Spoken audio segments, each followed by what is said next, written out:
Some men are born to live. Some men are born to die.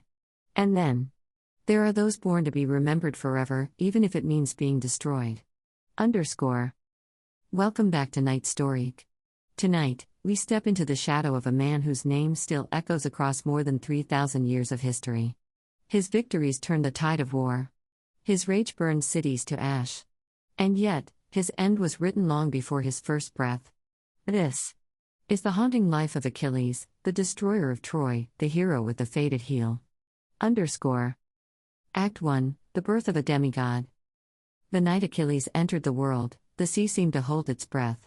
In a chamber dimly lit by flickering oil lamps, Thetis, the sea goddess of shimmering beauty, held her newborn son. Outside, the waves crashed harder against the Thessalian shore, as if the ocean itself recognized the child. His skin seemed to carry a faint glow, kissed by moonlight, and his eyes, though still unfocused, reflected something deeper, like the endless depths of the sea. Thetis had not forgotten the prophecy. Before Achilles was even conceived, it had been whispered to her by those who could see beyond time. Your son will be greater than his father. He will live in glory. But his life will be short. A mortal might have accepted such words with sorrow. But Thetis was not mortal. She was divine, and gods do not surrender to fate so easily. In her heart burned a mother's resolve: she would find a way to outwit death itself. That very night, while King Peleus slept, Thetis carried the infant through the cold, silver darkness. Her destination was the river Styx, the dark current that wound its way through the underworld, a river said to strip away mortal weakness from any who touched it. No god willingly bathed in its waters; its chill was said to bite through bone and soul alike. Standing on its shadowed bank, Thetis held her son close. The air smelled of iron and something older, something eternal. Without a word, she lowered Achilles into the water, holding him tightly by one heel. The black current clung to him like living frost, whispering with the voices of the dead. For a moment, the baby screamed, a sharp, raw cry that seemed to echo across the unseen realm. Then he fell silent, his small body trembling as if something vast had passed through him. When Thetis lifted him from the water, his skin gleamed as if carved from bronze. She knew then, no blade could cut him, no spear could pierce him. He would be almost invincible. Almost. For the heel she had gripped, that small, pale patch of skin untouched by the sticks, remained vulnerable. Thetis saw it but dismissed it as too small, too unimportant to matter. But the gods know. Fate does not forget such details. A boy of storms and shadows. Achilles grew faster, stronger, and wilder than any child his age. By the time he could run, he was chasing deer across the hills, laughing as the wind tore through his golden hair. He wrestled boys twice his size, often with a grin that made his victories seem effortless. But there was more to him than strength. Even as a child, he sometimes stood alone on the cliffside, staring out to sea as if listening to a voice only he could hear. It might have been the ocean calling him. Or it might have been destiny itself, whispering from far away. When Achilles was 7, Thetis entrusted him to a teacher unlike any mortal man, Chiron, the wise centaur. His cave lay high in the mountains, smelling of pine and smoke, its shelves crowded with scrolls, herbs, and strange relics from forgotten wars. Here, Achilles learned not just the arts of war, sword, spear, and bow, but also music, healing, and the stories of heroes who had lived and died before him. Chiron noticed something unusual: Achilles did not fear pain, nor death. It wasn't recklessness, it was a calm certainty, as though the boy knew the end could not touch him. Not yet. One evening, as they sat by a small fire, Chiron studied him in silence before speaking. Do you know, child, that the brightest flame burns the shortest? Achilles, his young face lit by the firelight, didn't look away. Then I'll burn bright enough for the world to remember. The prophecy returns. Years passed. The boy became a young man.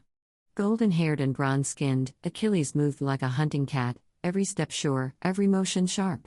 Men respected him. Women whispered his name. Yet the shadow of prophecy lingered. One night, Thetis came to him, her face drawn with worry. She spoke of a war that was coming, a war between Greece and Troy that would decide the fate of kingdoms. And she told him the truth she had long hidden. If you go, you will never return. But your name will live forever. If you stay, you will live a long, quiet life. And be forgotten. Achilles listened in silence. At last, he asked one question. Would you remember me, mother of a state? Her voice broke. I would. But the world would not. Achilles rose without another word. In his heart, the choice was already made. Glory, even at the price of life. _ The seeds of war. It began with a golden apple. At the wedding of Peleus and Thetis, long before Achilles was born, an uninvited goddess had cast a golden fruit into the feast. On it were 3 words, for the fairest. Hera, Athena, and Aphrodite each claimed it. The decision fell to Paris, Prince of Troy. Paris chose Aphrodite, swayed by her promise of the most beautiful woman in the world, Helen of Sparta. But Helen was already wed to King Menelaus. Her abduction by Paris set Greece ablaze with fury. The kings and heroes of the Greek world began to gather. The greatest war of their age was about to begin. And Achilles, son of a goddess, was destined to stand at its heart. The messengers came at dawn. The sun had barely touched the hills of Phthia when hoofbeats echoed through the palace courtyard. Dust trailed behind the riders, their faces set with grim purpose. News traveled faster than ships on the wind. Helen of Sparta, wife of King Menelaus, had been stolen away by Paris, Prince of Troy. It was more than an insult, it was a wound to the pride of all Greece. The kings had sworn an oath long ago, to defend Helen's marriage, no matter the cost. Now they were gathering their armies to make good on that promise. They would sail to Troy, and they would take her back. Or burn the city to the ground. At the head of the fleet stood Agamemnon, king of Mycenae, brother to Menelaus. Beside him, the cunning Odysseus, the fearless Ajax, and other heroes whose names would one day fill the pages of legend. But they needed one more, the strongest warrior alive. They needed Achilles. _ A mother's desperation. Thetis heard the summons before Achilles did. And with it, she heard the rustle of fate's wings. The prophecy's final steps were already unfolding. She knew her son's heart. The boy who had stood on cliff edges, staring toward the horizon, would never refuse the call of war. He would see it as a chance to write his name in fire across the world, and that fire would burn him out before his time. So Thetis made a desperate choice. One night, while Achilles slept, she touched his forehead with cool fingers and whispered an enchantment. By morning, she had spirited him away from Phthia, carrying him across the Aegean to the island of Skyros. There, among the daughters of King Lycomedes, she hid him, disguised not as a servant or a soldier, but as one of the king's own maidens. Silks replaced armor. Jewelry replaced the grip of a spear. Achilles' hair, bound and braided, gleamed like a young woman's in the lamplight. The disguise was not perfect, there was too much fire in his eyes, too much strength in his step, but Thetis prayed it would be enough. _ The cunning of Odysseus. The Greek kings gathered at Aulis, their ships bobbing restlessly in the harbor. They were ready to set sail, but the absence of Achilles weighed heavily on them. Without him, their chances against Troy's walls, and its champion, Hector, dimmed. Odysseus, ever the strategist, suspected the truth. He had heard whispers of Thetis's devotion, her unwillingness to let her son march to his death. And he guessed where she might hide him. When Odysseus arrived at Skyros, he did not ask for Achilles outright. Instead, he requested an audience with the king's daughters. He came bearing gifts, a chest filled with delicate fabrics, fine combs, and golden bracelets.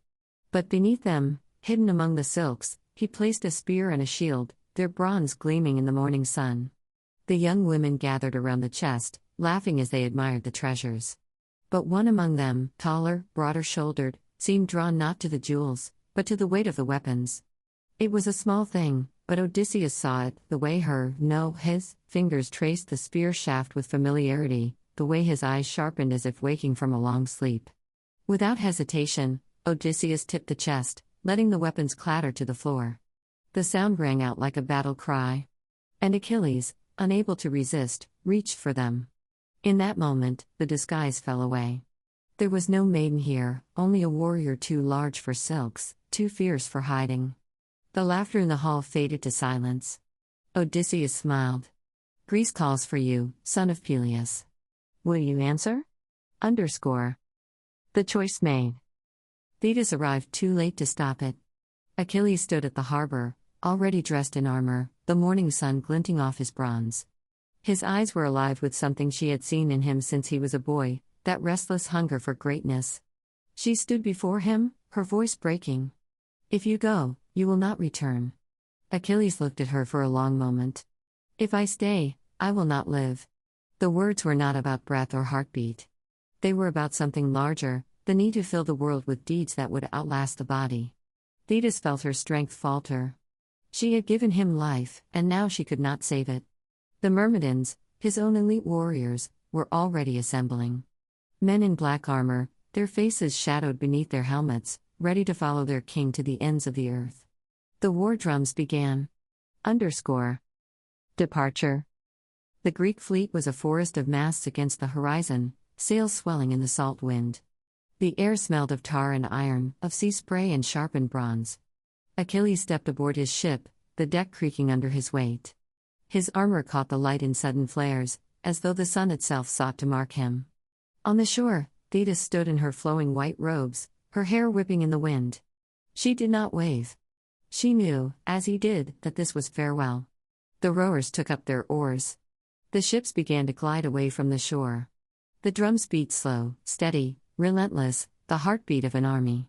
As the coastline shrank behind him, Achilles kept his eyes fixed on the open water. Somewhere beyond the horizon lay Troy. Somewhere beyond the horizon, his fate waited, patient, inevitable. First glimpse of the enemy. Weeks later, the fleet reached the shores of Asia Minor. The sea was calm, as if holding its breath.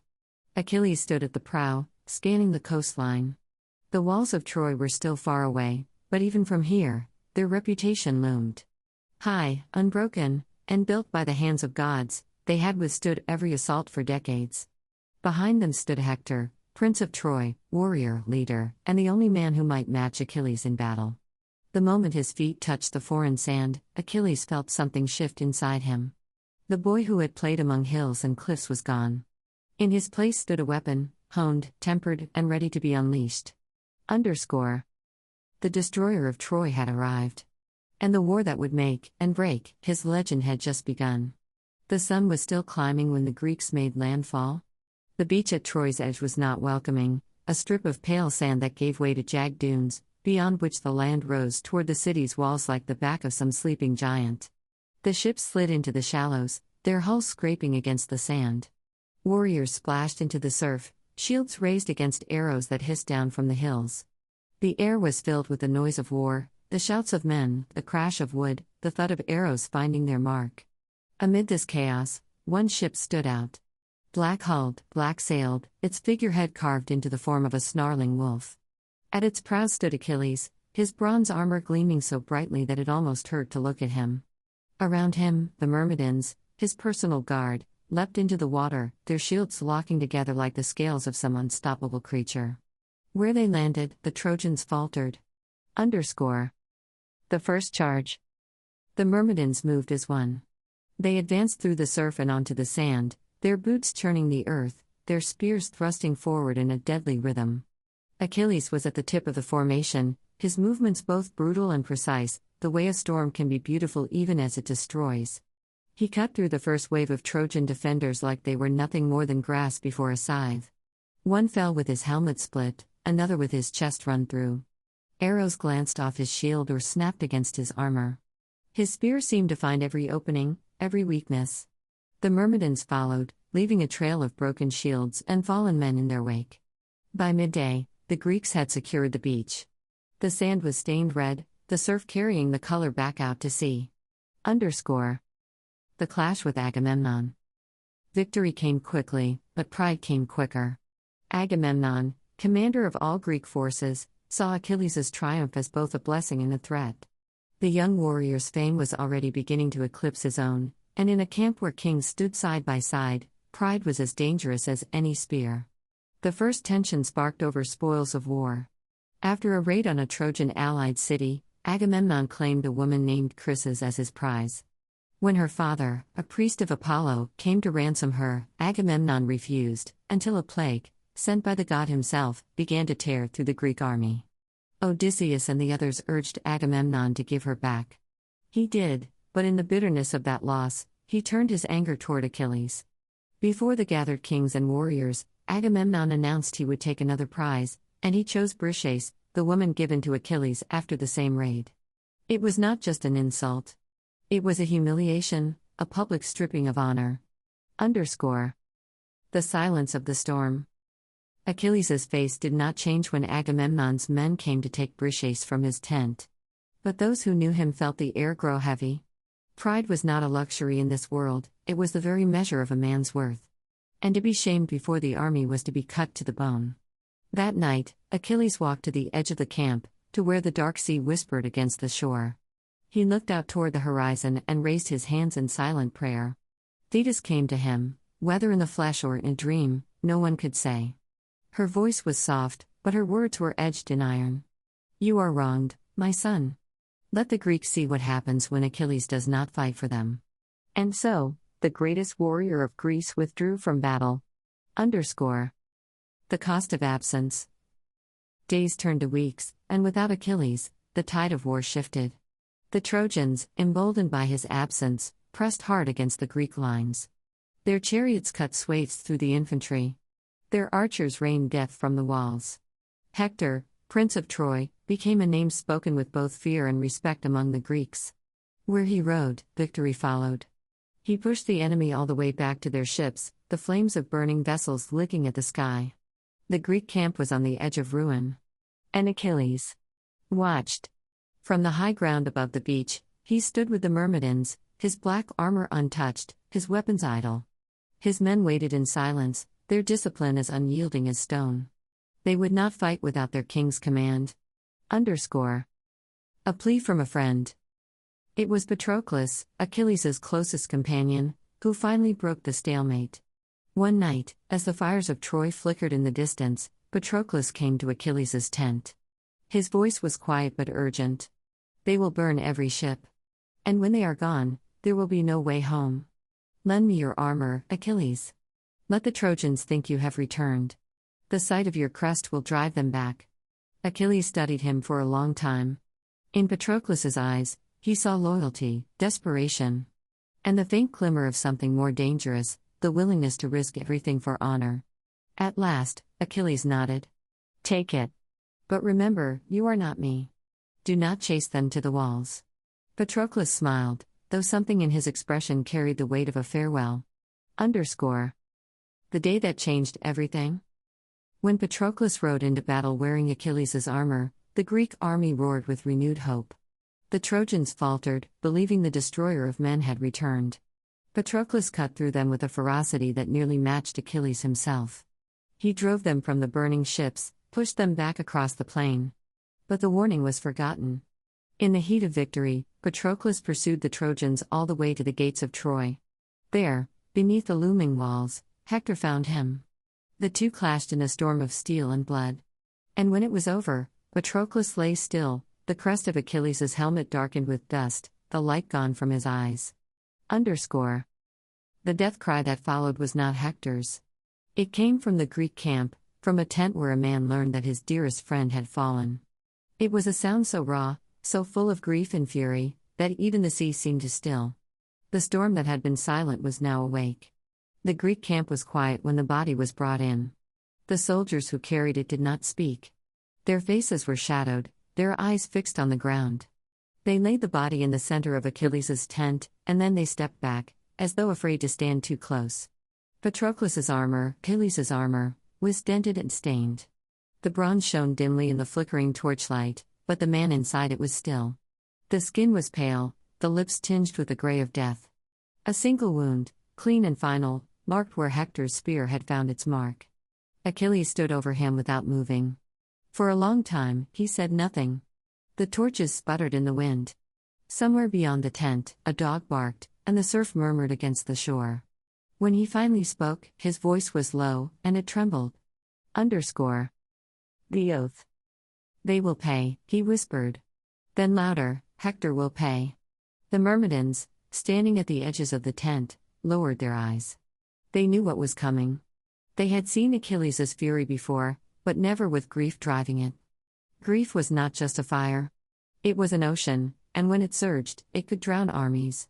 Achilles knelt beside the body, his hands trembling as they touched Patroclus's hair, brushed the dust from his cheek. He spoke softly, as though the dead could still hear. "I will not bury you until I have brought you Hector's head." The words were not for the living. They were a promise to the dead. _ The new armor? Thetis came again. This time, she found her son not in solitude, but surrounded by warriors sharpening spears, fitting shields, preparing for war. Yet when she appeared, the noise fell away, and the men stepped back. "My child," she said, "you know what this means. If you kill Hector, you will not come home." Achilles did not look up from the whetstone he was dragging across his sword's edge. "I know." Thetis's eyes softened. She reached into the folds of the sea's mist and drew forth armor that no mortal hand had made. It gleamed with a light that seemed to come from within, each plate etched with scenes of the world, oceans, mountains, cities, and the gods themselves. "Wear this," she said. "And remember, your fate will find you soon enough." The return to battle. When Achilles walked back onto the field, the Greek army erupted in a roar that shook the air. The Trojans, seeing him at the far end of the plain, began to falter. Word spread like wildfire: "Achilles has returned." He did not waste time with speeches. The Myrmidons formed up behind him, black shields and polished spears catching the sunlight. The charge began with a single drum beat. Then the ground seemed to shiver beneath the weight of their advance. Achilles tore through the Trojan lines like a blade through cloth. No man could stand before him. His spear was a flash of bronze, his sword an arc of death. The gods themselves watched from the heights of Olympus, some with awe, others with dread. It was not war. It was a hunt. The duel. By the gates of Troy, Hector waited. The two men faced each other beneath the shadow of the city's walls. The air between them was heavy, as though the world itself was holding its breath. "I have killed your friend," Hector said, his voice steady. "But if I fall here, return my body to my family. Let me be buried with honor." Achilles' eyes were cold. "There will be no bargains. You took from me the one I loved most. And I will see you rot before the walls you protect." They circled, spears in hand. The first clash rang out like a hammer on iron. The second came faster, the third faster still. Hector's strikes were strong, but Achilles' speed was greater. He drove the Trojan prince back step by step, until there was nowhere left to go. Then, in a burst of motion, Achilles lunged. His spear found its mark, the gap between Hector's collarbone and neck. The point punched through, and Hector fell. The humiliation. The Greek army roared, but Achilles was not done. He tied Hector's ankles with rawhide, fastened the rope to the back of his chariot, and dragged the body across the plain. The dust rose in clouds. The armor scraped against the earth. From the walls of Troy, Hector's family screamed, their voices carrying down to the field. Night fell, but Achilles did not stop. Around and around the city he rode, the body bouncing and twisting behind him. It was not just vengeance now, it was rage without a shore. The gods began to murmur. Even Zeus, who watched all from on high, turned his gaze away. The visit in the dark. It was a quiet night when the old king came. Priam, father of Hector, slipped into the Greek camp under cover of darkness. He entered Achilles' tent without fear, though the man before him had slaughtered his son. The king knelt, pressing his forehead to the ground. "I have kissed the hands that killed my child," Priam said, "because I am a father, and I beg you, give me his body. Let me bury him. Let me do what fathers must do." Achilles stared at him, and for a long time, said nothing. Then he saw something in Priam's face, the same grief he had felt when Patroclus fell. The fire in him dimmed, just for a moment. He ordered Hector's body returned. The quiet before the end. For 12 days, Troy mourned. For 12 days, the Greek camp was still. But fate does not wait for grief to pass. Somewhere, in the weaving of the gods, the threads of Achilles' life were drawing short. His wrath had burned bright, too bright. And all who burn like that are destined to burn out. He knew this. And yet, he sharpened his spear. The days after Hector's funeral passed like a lull between storms. The fighting slowed. Skirmishes still flared at the edges of the plain, but the great clashes that once shook the earth were rare. The Greeks and Trojans alike nursed their wounds, repaired their armor, and buried their dead. Achilles was restless. He had avenged Patroclus, but the war was not yet over. And somewhere deep within, he knew it would end only when Troy burned. Or when his own life's thread was cut. The shadow of fate. One morning, as the mist clung low over the sea, Thetis came again. She stood at the edge of the shore, her robe dripping with the weight of the deep. "My son," she said, "you walk closer to the end with each step you take on this plain." Achilles looked out over the water. "I've known that since Patroclus died." Thetis's gaze was heavy with grief. "There will be no warning, only a single moment. Paris will loose the arrow, and the god Apollo will guide it." Achilles gave a small, almost bitter smile. "Then I will meet it standing." Thetis wanted to take him back into the sea, to hide him as she once had when he was a child. But the time for hiding was gone. She could only watch. The city's last breath? In Troy, the mood was different. Hector was gone, but the walls still stood. Priam, old and unshaken, swore the city would not fall. Paris, though, walked the streets with a darker air. He had not the strength of Hector, nor the loyalty of the people. But he had a bow. And the favor of a god. Apollo had whispered to him in the night, "The arrow will fly true if you let me guide your hand." Paris had not asked why a god would help him. He only cared that the end of Achilles, the man who had humiliated his family, was now within reach. The final push. It began with a false retreat. The Trojans pulled back toward their gates, feigning weakness. The Greeks, their blood rising, surged forward. The plain became a chaos of shouting, clashing bronze, and churned up dust. Achilles was in the thick of it, cutting down men as though they were shadows. His armor blazed in the sun, and the ground seemed to tremble beneath each step. No one could stand against him. The Myrmidons stayed tight at his flanks, but Achilles was already pulling ahead, drawn as if by some invisible thread toward the gates of Troy. The shot. Paris stood on the battlements, half hidden behind a shield-bearer. His eyes never left the figure in the gleaming armor. Below, Achilles' rage carried him ever closer, cutting through the last defenders. He was a storm-given form, and the Trojans were mere reeds in his path.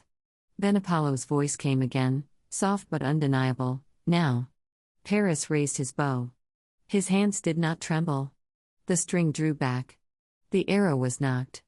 A glint of sunlight flashed off the bronze tip, a cruel point, barbed and meant to pierce. When Paris loosed it, the air seemed to still. The arrow flew not like a weapon, but like a prophecy, curving, dipping, finding the single place where the armor did not guard. The heel. Achilles never saw it coming. The arrow struck just above the sandal strap, sinking deep into the flesh of his heel. For a heartbeat, he didn't understand. Then the pain exploded, white-hot and sudden, dropping him to one knee. His spear fell. The roar of battle faded into a dull, distant hum. He looked down and saw the blood spilling onto the dust. It was such a small wound. And yet, he knew. The fall of the Invincible. The Myrmidons rushed to him, forming a shield wall around their fallen commander. They shouted, drove back the Trojans, but Achilles was already slipping away. The strength that had carried him through 1,000 battles was draining from him as though the arrow had pierced not just his heel, but his very life's thread. He thought of Patroclus, of Thetis, of the shore where he had first set foot on this doomed land. And then, with a final breath that was almost a sigh, he was still. The aftermath. When the news spread, both sides paused. Even the Trojans, who had feared his name more than death itself, looked upon the field in silence. The Greeks carried his body back to camp, draped in black cloth. The sea was calm that night, as if the world itself mourned. Thetis came one last time. She did not weep, the sea does not weep, but her hands lingered on her son's face. She ordered the finest funeral pyre the Greeks had ever built. The flames rose high, painting the night sky in gold and red. The smoke curled upward, carrying Achilles' name into the realm of the gods. The legend begins. In death, Achilles became more than a warrior. He became the symbol of what it means to burn bright and brief, to choose a short life of glory over a long life in the shadows. His name was sung in the halls of kings, etched into stone, whispered in the training yards where young men dreamed of valor. And somewhere, in the quiet deep, Thetis kept the memory of her son like a pearl in the dark. Because even the gods cannot escape the ache of loss. Commentary: the weight of a single thread. It's strange, isn't it? That a man who could not be cut down by spear or sword could be ended by a single arrow. And stranger still, that the arrow was not guided by chance, but by a god. In the end, Achilles was not undone by mortal strength, but by the same divine hands that had once tried to make him immortal. There's a cruel poetry in that. The gods gave him his power. They gave him his name. And when the time came, they took it all back. Glory's double-edged blade. We remember Achilles as the greatest warrior of the Trojan War. But we forget that he chose this path. The prophecy had been clear: a short life of glory, or a long, quiet life without it. He could have stayed in Dia. He could have grown old, had children, and been buried in the earth without his name ever leaving the lips of his neighbors. But instead, he chased the brilliance of a life that would burn like a torch in the dark, knowing the fire could not last. And in that choice, there is something both admirable and tragic. The human beneath the armor. It's easy to think of Achilles as only a legend, a name carved in marble, a figure of bronze in some museum. But on the battlefield, beneath the bronze and the crested helm, he was still human. He grieved for Patroclus. He argued with Agamemnon. He felt the pull of his mother's love and the sting of his own pride. Perhaps that's why his story still echoes after 3,000 years. Because no matter how great his strength, his flaws were ours too. Fate's quiet cruelty. And what a fate! Some say Achilles could never have escaped it. That no matter where he fled, the arrow would have found him. That's the power of prophecy. It doesn't always tell you how to get there, only that you will. Others wonder if he might have lived had he been more cautious, if he had worn armor on his heel, or fought from a distance, or stayed behind the lines just one more day. But perhaps the truth is simpler: Achilles lived as though tomorrow didn't matter. And for him, it never really did. The heel that outlived the man. The most bitter irony is that his name lives on not just in tales of glory, but in a single point of weakness. The Achilles heel. An expression now used for anyone's hidden flaw, their one point of vulnerability. It reduces a life of unmatched valor to the moment of his fall. But maybe that's fitting. Because every hero, no matter how strong, has a place where they can be broken. For Achilles, it was his heel. For the rest of us, it's something else. Picture it. The plain of Troy. The gates standing silent. The smoke from Achilles' funeral pyre curling up into the night sky. The war would rage on without him, until the wooden horse came, until the walls fell, until Troy was nothing but dust and ash. But for many who fought there, the war ended the day Achilles fell. Because his presence was more than muscle and steel. He was the force that bent the tide. The shadow over the enemy's courage. The reminder that gods walked among men. Now, centuries later, his name is still spoken. Not just in history books, but in whispers, in metaphors, in the way we speak about strength and weakness. Achilles is a ghost that haunts every story of war and glory. His life is a warning about pride, about the cost of vengeance, and about the inevitability of fate. And yet, he is also an inspiration. Proof that a single life, lived fully, even briefly, can echo far longer than a life spent quietly in the shadows. If you listen closely, maybe you can still hear it. The clash of bronze. The roar of the myrmidons. The thud of feet over the dust of the Scamander plain. And in the center of it all, a figure in armor, moving like a storm, until an arrow finds its mark. The silence after is heavy. Not just because a man has died, but because the world feels different without him. Achilles' story isn't just about war. It's about the fragile thread between greatness and ruin. About how even the mightiest can be brought down, not by overwhelming force, but by the smallest of openings. And maybe that's why we keep telling it. Because in some way, we're all walking toward our own arrow. We just don't know when it will find us. So, remember him, not just for the battles he won, but for the way he lived knowing how it would end. That, perhaps, is the truest form of courage. Good night. And may the only arrows that find you be the ones you see coming.